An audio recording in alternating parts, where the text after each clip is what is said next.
নিজেদের ইসলামকে মডেল মনে করে, নিজেদের ইসলামকে। আমার ভাইয়েরা, এই বছর সারা বাংলাদেশের আমার মনে হয় 20টা মাহফিলের মধ্যে আমি এই আলোচনা করছি। যদি আশেপাশের শ্রোতা থাকেন, আপনারা বলতে পারেন হয়তো হুজুর আমরা তো অমুক মাহফিলেও আপনার এই কথা শুনছি, অমুক মাহফিলেও আপনার এই কথা শুনছি। আপনি সবসময় এরকম পুরাতন বয়ান করেন। আমার ভাইয়েরা, আপনারা এলাকা ভিত্তিক শুনছেন, কিন্তু আজকে এখানে সারা বাংলাদেশের মানুষ সমাবেত হয়েছে। আমি সারা বাংলাদেশের মানুষের কাছে আমার এই মনের বেদনা উঠাই ধরতে চাই। আমার মুসলমান ভাইয়েরা, আপনারা কি শুনবেন আমার মনের বেদনা? বর্তমান বিশ্বে এমন কতগুলা মানুষ আছে যারা নিজেদেরকে শুধু মুসলমানই মনে করে না, বরং গোটা বিশ্বের মুসলমানদের ইসলাম থেকে নিজেদের ইসলামকে বেস্ট মনে করে। অথচ এই জানোয়ারগুলা ইসলামের গণ্ডিভুক্ত না, এরা ইসলামের গণ্ডিভুক্ত না, কিন্তু নিজেদের ইসলামকে বিশ্ব মুসলিমের ইসলামের জন্য মডেল মনে করে। আমার ভাইরা মুস্তাহাব, এই জানোয়ারগুলা নবীজির সাহাবীদেরকে নবীজির থেকে বিচ্ছিন্ন করে দেখে। এদের নাম শিয়া,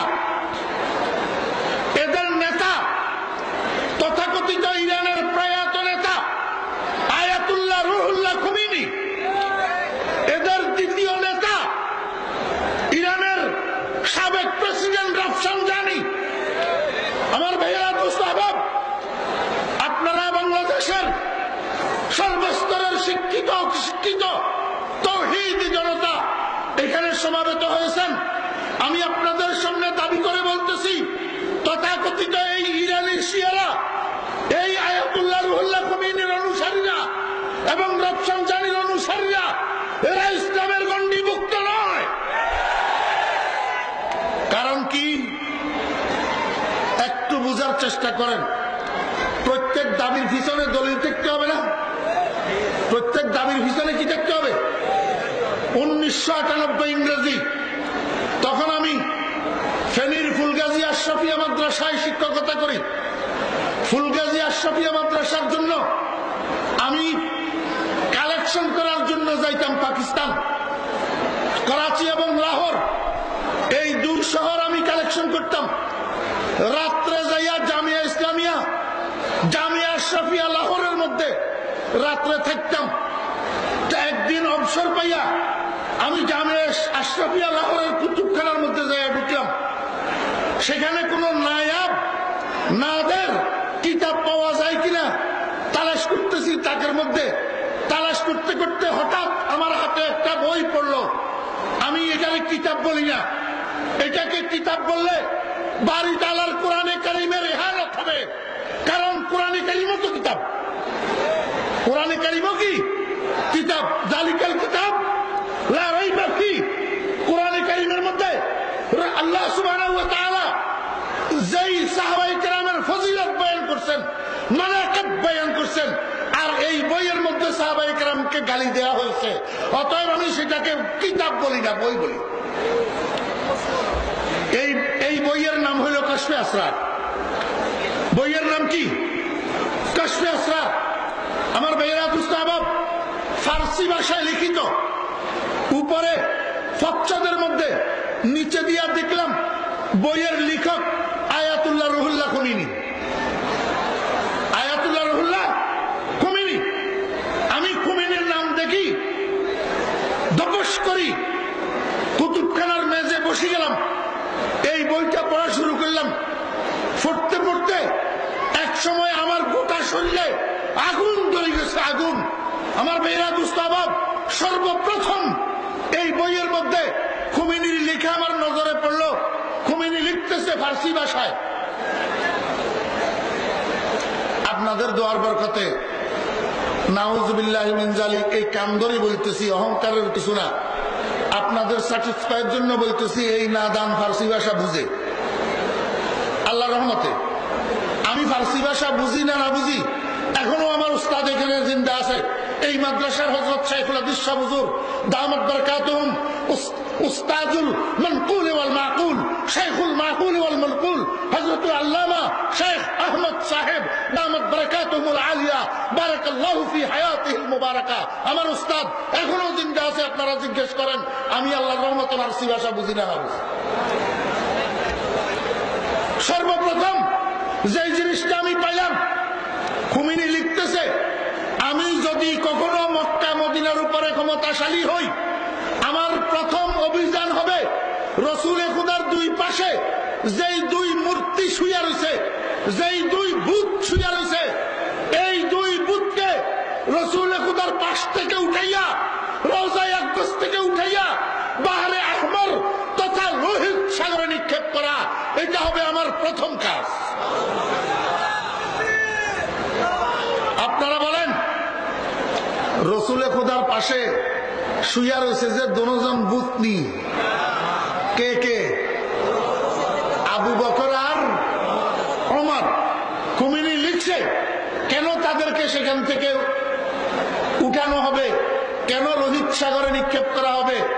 এরা প্রত্যেকে নিজের শাসনামলে জবরদস্তিমূলক রওজায়ে আকদাসের মধ্যে নবীজির পাশে কবরের জায়গা দখল করে নিয়েছে। জি, মনোযোগ আছে? বুঝতেছেন? আবেগ আপ্লুত হইয়া, আবেগের বশীভূত হইয়া না, একদম ঠান্ডা মস্তিষ্কে বিবেকের সাথে, বিবেচনার সাথে আবু বকর ওমর রাদিয়াল্লাহু আনহুমা দুজনের শাসনামলে নবীজির পাশে রওজায়ে আকদাসের মধ্যে কবরের জায়গা জবরদস্তি দখল করছে।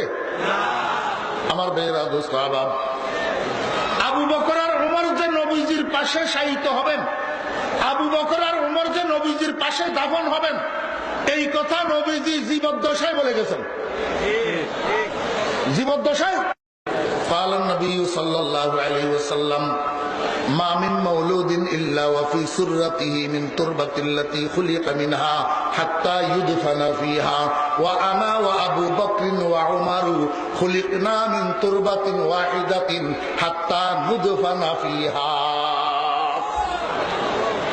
আল্লাহর হাবিব জনাবে মুহাম্মদ রাসূলুল্লাহ সাল্লাল্লাহু আলাইহি ওয়াসাল্লাম বলেন, দুনিয়ার মানুষেরা প্রত্যেকটা নবজাত শিশু সন্তান তার মায়ের পেটে অবস্থান করাকালীন জিব্রাইল সেই নবজাত শিশুর দুনিয়ার জীবন যাপন করার পরে যখন মৃত্যু হবে, তখন কোন জায়গার তার দাফন হবে, কোথায় তার কবর হবে, সেই কবরের জায়গা থেকে এক চিমটি মাটি লইয়া জিব্রাইল ওই মায়ের গর্ভে ধারিত সন্তানের নাভির মধ্যে মিশ্রিত করে দেয়, নাভির মধ্যে মিশ্রিত করে দেয়। জিব্রাইল যেই জায়গার মাটি মায়ের পেটের মধ্যে নিয়ে নাভির সাথে মিশ্রিত করে দেয়, সেই মানুষটা সেই জায়গায় দাফন হয়, সেই জায়গায় তার দাফন হয়, সেই জায়গায় তার কবর হয়। অতএব কবরের জায়গা দুনিয়ার মানুষ নিজে সিলেকশন করতে পারে না, আল্লাহ পাক রব্বুল আলামিন কর্তৃক সিলেকশন হওয়া। দুনিয়াতে ভূমিষ্ঠ হওয়ার আগে মায়ের পেটের মধ্যে থাকতেই জিব্রাইলের মাধ্যমে আল্লাহ পাক কবরের মাটি তার নাভির মধ্যে মিশাইয়া দেয়। হুজুরে পাক সাল্লাল্লাহু আলাইহি ওয়াসাল্লাম আরো বলেন, ওয়া আনা, ওয়া অর্থ কি? এবং আমি, এবং ওয়া আবু বকরিন আর আবু বকর, ওয়া উমারু আর ওমর। ও আমার সর্বসাধারণ ভাইয়েরা, সুশিক্ষিত ভাইয়েরা, একটা একটা শব্দ অনুবাদ করতেছি আমি।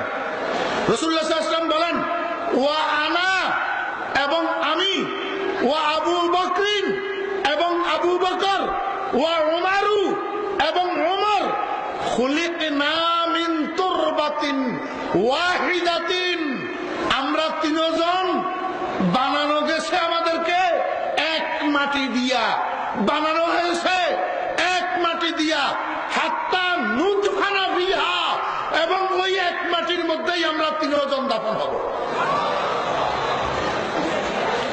তাহলে রওজা আকদসের মধ্যে নবীজির পাশে আবু বকর আর ওমর দাফন হবে, এই কথা নবীজি জীবদ্দশায় বলে গেছেন না বলে জানেন? জি।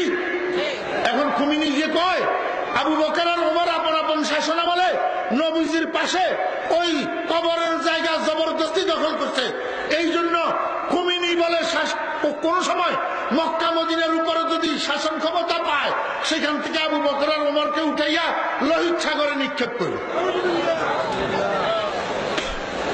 আমার একটু বুদ্ধি থাকলে বলেন, এতে মুসলমান না কাফের? মুসলমান না কাফের? আরো এক কদম আগে আমার ভাইয়েরা দোস্ত আবার আরেকটু সামনে গেলাম, আরেকটু সামনে যাইয়া কয়েক পাতা পরে পাইলাম খুমিনি লিখতেছে রসুলে খোদার দুনিয়ার থেকে বিদায় হওয়ার পরে গুটি কয়েকজন সাহাবী ছাড়া আর সব মুরতাদ হইয়া গেছে। বিশেষ করি আবু বকর, ওমর, ওসমান, এই তিনজন রসুলে খোদার দুনিয়ার থেকে বিদায় হওয়ার পরে মুরতাদ হইয়া গেছে। এই নাউজুবিল্লাহ সবাই বলেন না কেন? আপনার আব্বারে গালি দিলে আপনি চুপ থাকতে পারতেন? আপনার মাকে গালি দিলে চুপ থাকতে পারতেন? আরো জোরে বলেন নাউজুবিল্লাহ। আমার ভাইয়েরা দোস্ত আহবাব, আবু বকর, ওমর, ওসমান তিনজন কি মুরতাদ? মুরতাদের অর্থ বুঝেন সর্বসাধারণ ভাইয়েরা? মুরতাদ মানে একটা মানুষ ইমানদার ছিল, কিছুদিন ইমানদার থাকার পরে আবার কাফের হইয়া গেছে। আবার কি হয়ে গেছে? কাফের হয়ে গেছে। তাহলে আবু বকর, ওমর, ওসমান যতদিন নবীজি ছিল ততদিন মুসলমান ছিল, ইমানদার ছিল। নবীজির দুনিয়ার থেকে বিদায় হওয়ার পরে তিনজন আবার কাফের হয়ে গেছে। আমার ভাইয়েরা দুস্থ আবাব, যেই জানোয়ার আবু বকর আর ওমর ওসমানকে কাফের বলে, এই জানোয়ার মুসলমান না কাফের?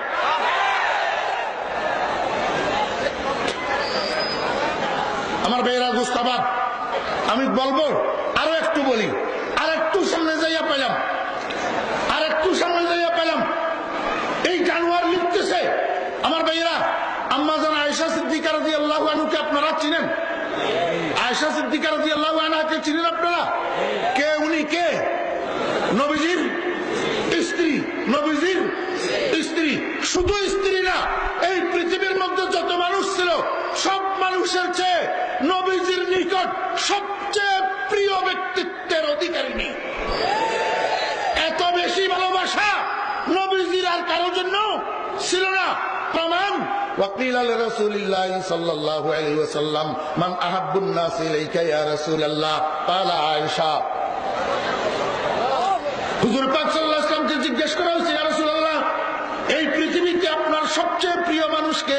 আল্লাহ হাবিব জনাবে মুহাম্মদুর রাসূলুল্লাহ সাল্লাল্লাহু আলাইহি ওয়াসাল্লাম বলেন আয়েশা। সবচেয়ে প্রিয় মানুষ আয়েশা।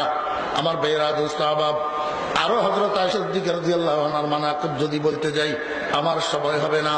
আমার পরে হযরত বাবুনগরী হুজুর দামাত বারাকাতুহুল আলিয়া হেফাজতে ইসলামের মহাসচিব আল্লামা জুনায়েদ বাবুনগরী দামাত বারাকাতুহুল আলিয়া, আমি হুজুরের থেকে ছুটি লইয়া আসছি। হুজুর আমার আগে সময় চাইছিলেন, আমি চলে যাব, তো এই জন্য হুজুরের থেকে সময় নিয়ে আসছি। এই জন্য সময় খুব সংক্ষেপে কথা বলতেছি, মনোযোগ সহকারে শুনুন।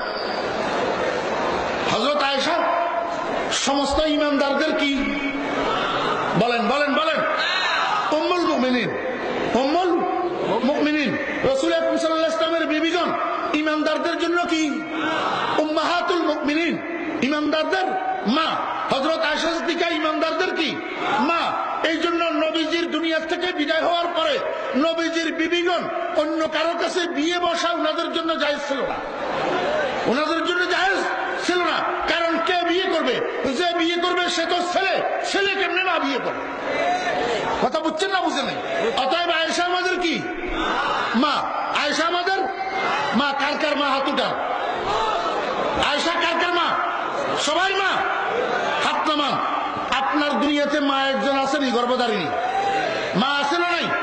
আপনার আর আমার মাকে যদি কেউ সামনাসামনি গালি দেয়, আমার আপনার রক্ত গরম হবে কি হবে না? রক্ত গরম হবে কি হবে না? মেজাজ গরম হবে কি হবে না?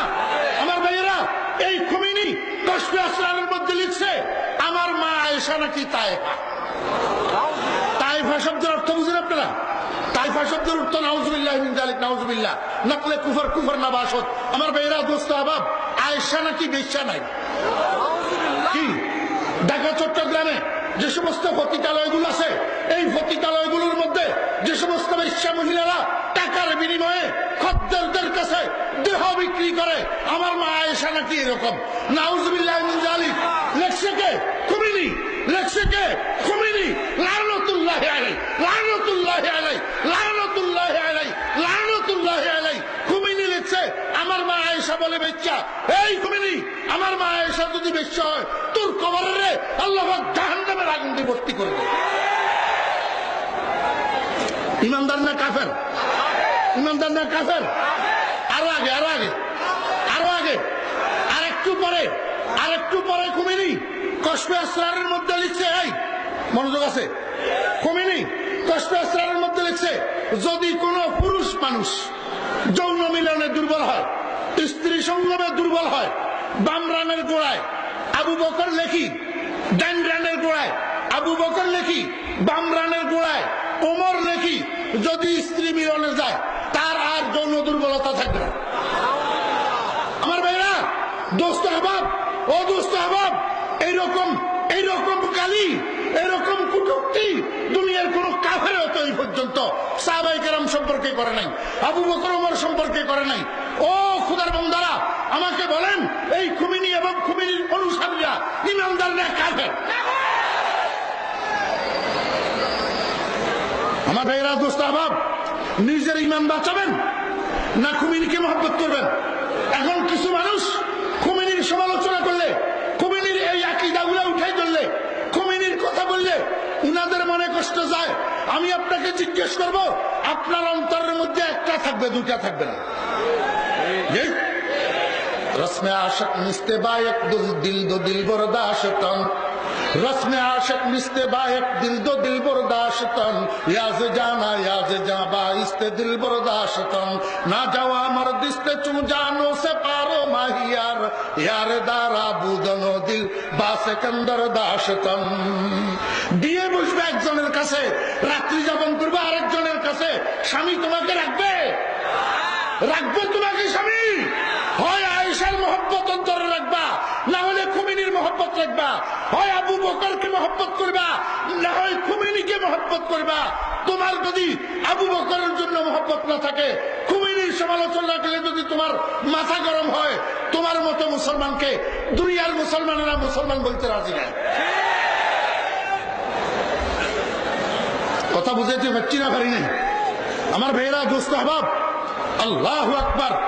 রাসূল আকরাম সাল্লাল্লাহু আলাইহি ওয়াসাল্লামের, রাসূল আকরাম সাল্লাল্লাহু আলাইহি ওয়াসাল্লামের সাহাবীদেরকে রাসূল আকরাম সাল্লাল্লাহু আলাইহি ওয়াসাল্লাম থেকে বিচ্ছিন্ন করে দেখার কোনো সুযোগ নাই। হুজুর পাক সাল্লাল্লাহু আলাইহি ওয়াসাল্লামের পথ এবং সাহাবায়ে কেরামের পথ এক এবং অভিন্ন, এক এবং অভিন্ন।